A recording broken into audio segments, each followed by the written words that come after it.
Hello, welcome to Sona's kitchen. நான் உங்கள் சொர்ணா நம்பி பேசுகிறேன். இன்றைக்கி பருப்பு ஊசலி செய்யலாம் கொத்தவரங்காய் வச்சு. அதுக்கு தேவையானது டிஸ்கிரிப்ஷன் பாக்ஸில் கொடுக்குறேன். இதுதான் எண்ட் ப்ராடக்ட்டு. ஸோ ஃபஸ்ட்டு கொத்தவரங்காயை நல்லா அலம்பி பொடி பொடியாக நறுக்கி ஒரு பாத்திரத்தில் தண்ணி வச்சு அதில் சேர்த்து நல்லா கொதிக்க விடுங்க. நல்லா வேகட்டும். கண்டிப்பாக வேக வச்சு தண்ணி ஊற்றிடணுங்க. கொத்தவரங்காய் பித்தம், அதனால் இந்த மாதிரி தண்ணி இருத்துருங்க. இது மாதிரி ஒரு ஸ்ட்ரெயினர் வச்சு நல்லா இருத்து எடுத்துக்கோங்க.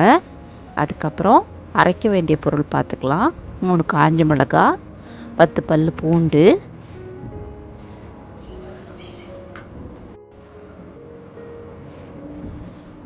ஒரு ஸ்பூன், ஒரு 1/4 டீஸ்பூன் ஜீரகம் எடுத்துக்கிறேன்.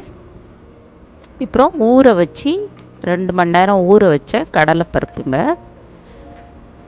அதையும் இதில் சேர்த்துக்கலாம். உங்கள் கைப்பிடியால் ஒரு 2 கைப்பிடி போட்டால் போதும். அதை நல்லா மிக்சியில் கரகரன்னு அரைச்சி எடுத்துக்கலாங்க. தண்ணி லிமிட்டடாக சேர்த்துக்கோங்க. இதோ இந்த பதத்துக்கு எடுத்துக்கோங்க. இப்போ இது ரெடி ஆயிடுச்சு. இது 2 மெத்தடில் செய்யலாம். இப்போ நான் காமிக்கிறது ஒரு மெத்தடு. ஸ்டீம் பண்ணி இதை பால்ஸாக பிடிச்சி ஸ்டீம் பண்ணி உதுத்து கூட செய்யலாம். இது குயிக்காக செய்யலாங்க. இந்த மெத்தட் நான் உங்களுக்கு இன்றைக்கி சொல்லித்தரேன். ஒரு வாண்லியில் கடலை எண்ணெய், செக்கில் ஆட்டின மரச்சட்டி எண்ணெய் தான் ஊற்றுறேன். ஊற்றிட்டு நல்லா எண்ணெய் காஞ்சதுக்கப்புறம் கடுகு, உளுத்தம்பருப்பு, கொஞ்சம் ஜீரகம் போட்டு நல்லா வெடிக்கிட்டோம். நல்லா பொரியணுங்க கடுகு, அப்போ தாங்க சுவையாக இருக்கும். நான் சின்ன சின்ன டிப்ஸாக சொல்கிறது ரொம்ப கவனித்து நீங்கள் ஃபாலோ பண்ணிங்கன்னா உங்கள் சமையலும் ரொம்ப சூப்பராக இருக்குங்க. இப்போ கருவேப்பிலை, சின்ன வெங்காயம் எல்லாம் நறுக்குனது அதில் போட்டுக்கிறேங்க. நல்லா வதக்கிக்கோங்க. இதுக்கு கொஞ்சம் இந்த மாதிரி எண்ணெய் தாராளமாக இருந்தால் தான் நல்லாயிருக்கும். ஏன்னா நம்ம இந்த மெத்தடில் பருப்பு அரைச்ச விழுதை வேக வைக்க போகிறதில்ல. அதனால தான் நான் கொஞ்சம் தாராளமாக சேர்த்துருக்கேன்.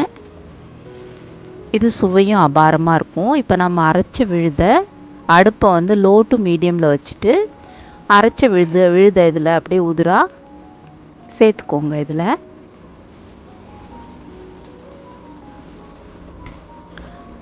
கை விடாமல் கொஞ்சம் அப்படி கிளறி விடுங்க. ஸ்டார்டிங்கில் கொஞ்சம் இப்படி பிடிக்கிற மாதிரி இருக்கும், அடி பிடிக்கிற மாதிரி இருக்கும். அதனால தான் நல்ல கனமான இந்த மாதிரி ஒரு கடாய் வச்சுக்கோங்க. கொஞ்சம் நல்லா கை விடாமல் கிளறி விட்டுக்கிட்டே இருங்க.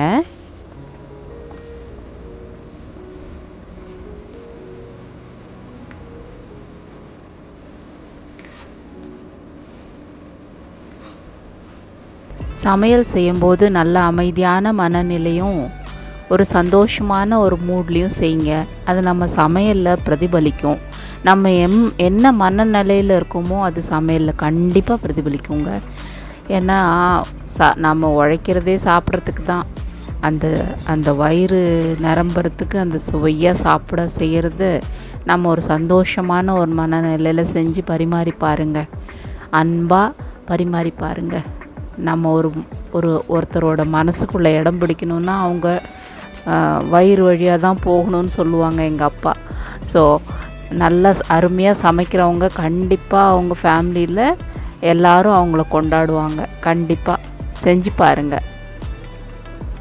ஏதோ பாட்டி மாதிரி அட்வைஸ் பண்ணுறேன்னு நினைக்காதீங்க. உண்மை, அவ்வளவும் 100% உண்மை.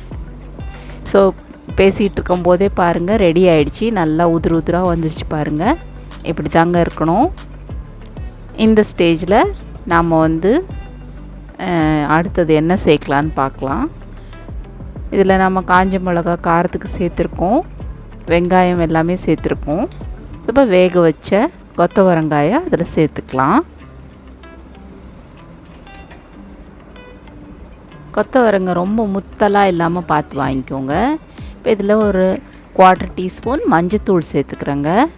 நல்லா வீட்டில் விரலி மஞ்சள் வாங்கி கல் உரலில் போட்டு இடித்து மிக்சியில் ஒரு ஓட்டினீங்கன்னா அருமையான கலப்படம் இல்லாத சுத்தமான மஞ்சத்தூளுங்க.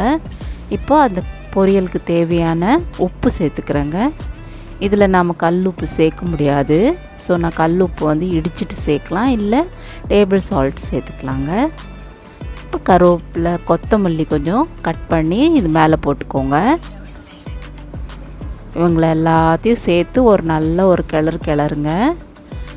அற்புதமான பருப்பு உசிலி ரெடியாக இருக்குது. இது காரக்குழம்பு, சாம்பார், ரசம், தயிர் சாதம் எதுக்கு கூட காம்பினேஷன் வச்சாலும் அருமையாக இருக்குங்க. கண்டிப்பாக கொத்தவரங்காய் பிடிக்காதுன்னு சொல்கிறவங்க கூட கண்டிப்பாக சாப்பிடுவாங்க. ட்ரை பண்ணி பாருங்கள். அப்புறம் கமெண்ட்ஸில் எனக்கு ஃபீட்பேக் போடுங்க, லைக் பண்ணுங்கள். என் வீடியோ பிடிச்சிருந்தா சப்ஸ்கிரைப் பண்ணுங்கள் கண்டிப்பாக. Thank you friends. நன்றி, வணக்கம். சப்ஸ்கிரைப் பண்ணுங்கள்.